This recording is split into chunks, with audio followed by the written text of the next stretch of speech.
Kia ora? Nau mai ki aoraki. Ha már Új-Zéland, akkor gondoltam, köszönjek maori nyelven. Üdvözöllek újra a nagy fehér felhő földjén, Új-Zélandon, az Aoraki állatkertben. A mai állatunk a kutyafélék családjába tartozik. Egy újabb szürke farkas. Igen, a dingo, vagyis tudományos nevén Canis lupus dingo, az emlősök osztályába, a ragadozók rendjébe, ezen belül pedig a kutyafélék családjába tartozó szürke farkas Ausztráliában élő alfaja. Feltételezik, hogy a házi kutya visszavadult változata, ugyanis genetikai elemzések szerint mintegy 8300 évvel ezelőtt érkezett Ausztráliába. Bármit is jelentsen ez genetikai kutatások terén. Egyes kutatók szerint az indiaiak már 4000 évvel az európaiak előtt felfedezték Ausztráliát, és az ausztrál dingó Indiából származik. Mondjuk ez még mindig nem magyarázza az imént említett 8300 évet. A lényeg, hogy Ausztráliában őshonos állatnak ismerik el, mivel a területen évezredek óta él. Volt ideje visszavadulni. Azon kívül előfordul Új-Guineában is egy alfaja, az új-guineai dingó vagy hallstrom kutya, amit viszont nem minden szakértő ismer el önálló fajnak. Az új-guineai dingót az 50-es években írta le a tudomány számára Sir Edward Hallstrom, ausztráliai filantropikus, üzletember és természettudós. Mondják, hogy felfedezte, de szerintem az őslakosok, a pápuák már előtte felfedezték. Ennek amúgy a másik neve az új-guineai éneklőkutya, amit sajátos torokhangjai miatt kapott, vagyis jódlizásszerű hangokat ad ki. Érdekes módon a dingó megelégedett Ausztráliával, így Tasmániába nem jutott el. Lehet, hogy azért, mert Tasmánia már 12 000 évvel ezelőtt levált a Sahul kontinensről, viszont Új-Guinea csak 6-8 000 évvel ezelőtt.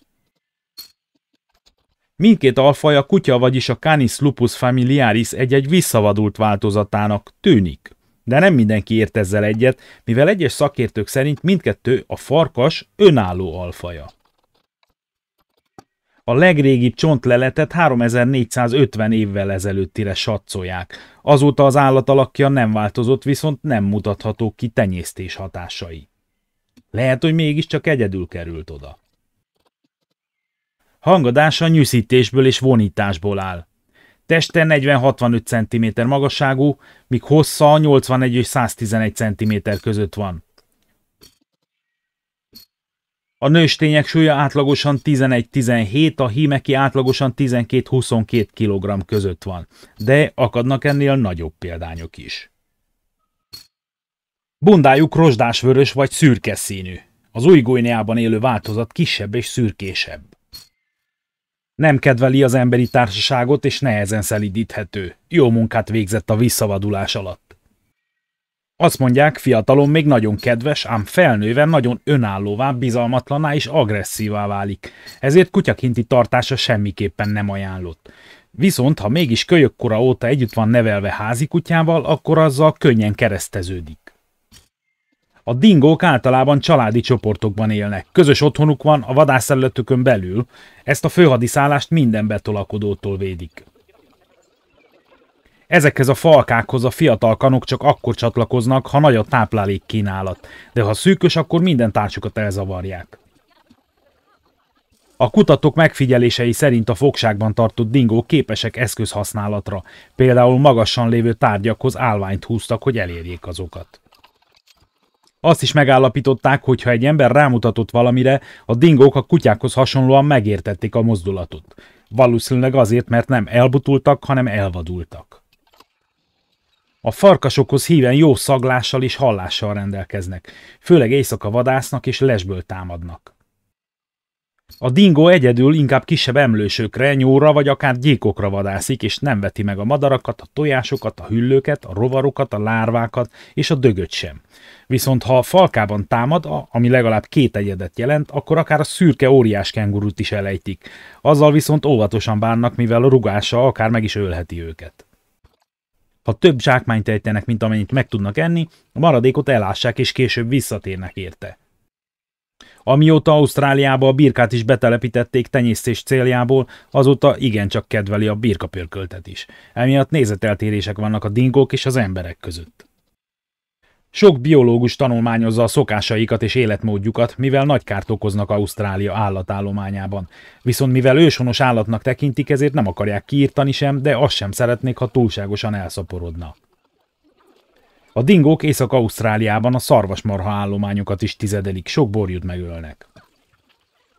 A legújabb kutatások szerint elsősorban nem a zsákmány miatt, hanem a rangsor viszonyokhoz fűződő sajátos viselkedés formájuk miatt. Így amikor vidáman körbeugrálnak egy borjút, az nem mutatja az elvárt alárendeltséget, hanem menekülőre fogja. Ezért a dingók megtámadják és akár halálosan megsebesítik. Legalábbis a kutatás irányítóinak ez a meggyőződése. A párzási időszak júniustól augusztusig tart. Ilyenkor a szukát kb. Egy tucat kan követi. Ezekből választja a következő párzáshoz a párját, de ez általában az előző almok apja. Szóval megkönnyékezik, de általában hű marad. A vemenségi idő 63 nap, ezután maximum 8 utód születik.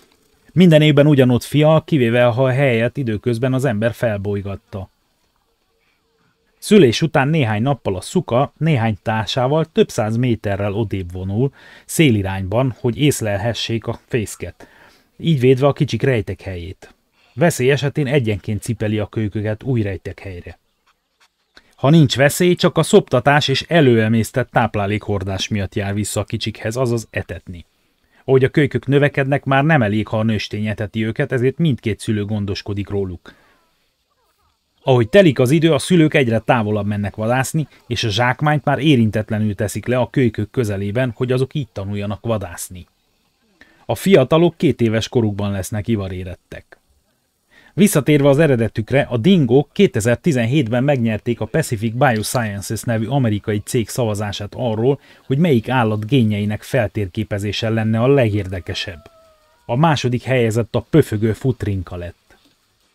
25 tudós vett részt a kutatásban 4 országból, majd a Science Advances magazinban közölték az eredményeiket, miszerint a dingók félúton helyezkednek el a farkasok és a kutyák között. Az elemzés szerint a dingók a modern kutyák ősei, de nem világos, hogy háziasították-e őket valaha. Ausztráliában biztos, hogy nem. Több ezer éve élnek elszigetelten más kutyaféléktől, úgy a farkasoktól, mint a kutyáktól. Amúgy a ma ismert kb. 340 különböző kutyafajta többségét csak az elmúlt 200 évben tenyésztették ki. Na tehát, összegezzük. Azt mondják, hogy a kutyát valamikor 29 és 14 ezer évvel ezelőtti időintervallumban háziasították, ami elég hosszú idő, legalábbis emberi szemmel nézve. De a dingóknál nem tudják kimutatni, hogy valaha háziasítva lettek volna, mégis elvadult háziasított kutyák, amik 8300 évvel ezelőtt kerültek Ausztráliába, pedig az indiaiak is csak 4000 évvel ezelőtt fedezték fel Ausztráliát, és akkor telepíthették be. Nem csoda, hogy a tudósok is oly sok dologban nem értenek egyet. Ha valaki fel tudná nekem ezt ténylegesen vázolni időrendi sorrendben, írja meg kommentben. Ami még háttérinfo lehet, hogy amikor a Sahul kontinens feldarabolódott olyan értelemben, hogy a vízemelkedése elfedte az alacsony homokos területeket, így kialakítva Guineát, Ausztráliát és Tasmániát, a modern embernek, vagyis a Homo sapiensnek az asztralid rassza már 40-50 ezer évvel ezelőtt élt ott. Ezekből lettek aztán Guineának pápuák, az ausztrál kontinensen élő aboriginek és a 19. században kihalt taszmánok. Tehát az indiaiak is úgy fedezték fel a kontinenst, hogy ott már éltek emberek több tízezer évvel azelőtt. Annyi bizonyos, hogy ha eddig eljutottál, kitartó vagy, ezért köszönöm, hogy megnézted. Ne felejtsd el megnyomni a lájkot, az ingyen van, és nekem örömteli visszajelzés. Ugyanakkor örömmel olvasom a kommenteket is. Énohorrá! Vagyis így köszönnek el a maorik, amikor elmennek. Viszlát! Legyen szép napod!